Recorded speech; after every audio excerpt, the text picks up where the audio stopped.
Kisah Rasulullah. Bagian 11. Halimah. Ketika Halimah dan Harits kembali ke rombongan, mereka melihat semua kawan mereka telah mendapatkan bayi untuk dibawa pulang dan disusui.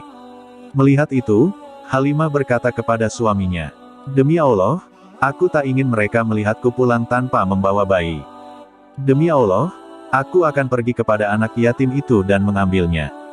Tidak salah kalau engkau mau melakukannya. Semoga Allah memberi kita keberkahan melalui anak yatim tersebut."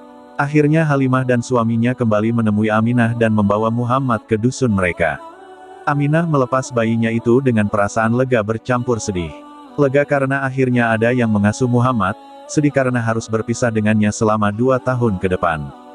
"Pergilah, nak, ibu menunggumu di sini," bisik Aminah dengan pipi yang hangat dialiri air mata. Tatkala menggendong Muhammad, Halimah keheranan, "Aku tidak merasa repot membawanya, seakan-akan tidak bertambah beban." Kemudian, Halimah menyusui Muhammad. "Lihat, bayi ini menyusu dengan lahap," kata Halimah kepada suaminya. Setelah menyusui Muhammad, Halimah menyusui bayinya sendiri. Bayi itu juga menyusu dengan lahap.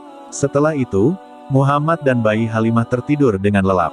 "Anak kita tidur dengan lelap," bisik Halimah kepada suaminya, "padahal, sebelumnya kita hampir tidak bisa tidur karena ia rewel terus sepanjang malam." Malam itu, keduanya bertambah heran karena unta tua mereka ternyata kini menghasilkan susu.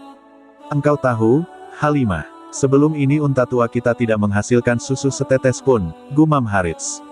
Suami istri itu meminum air susu unta sampai kenyang. "Malam ini benar-benar malam yang indah," kata Halimah kepada Harits, "bayi kita tertidur lelap dan kita pun bisa beristirahat dengan perut kenyang." "Demi Allah, tahukah engkau Halimah, engkau telah mengambil anak yang penuh berkah." "Demi Allah, aku pun berharap demikian." Kebanggaan Rasulullah. Lingkungan di Bani Sa'ad benar-benar sangat murni. Kelak Rasulullah pun dapat berkata dengan bangga, "Aku adalah keturunan Arab yang paling tulen.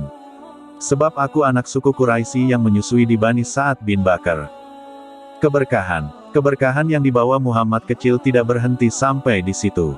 Ketika dalam perjalanan kembali ke dusun Bani Sa'ad, terjadi hal yang mengherankan.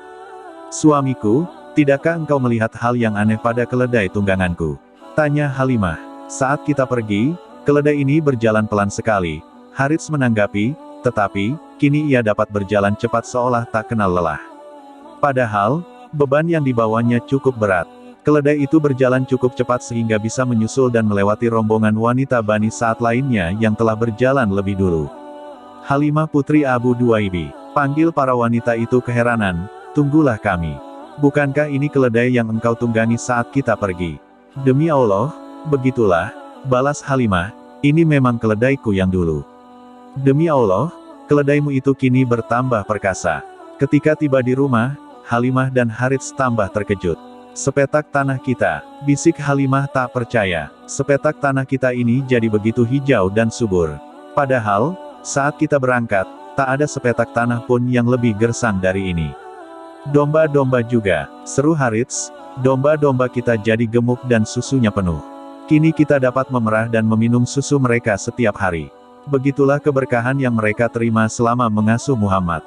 Namun, 2 tahun pun berlalu, kini tiba saatnya mengembalikan Muhammad kepada ibunya. Bersambung.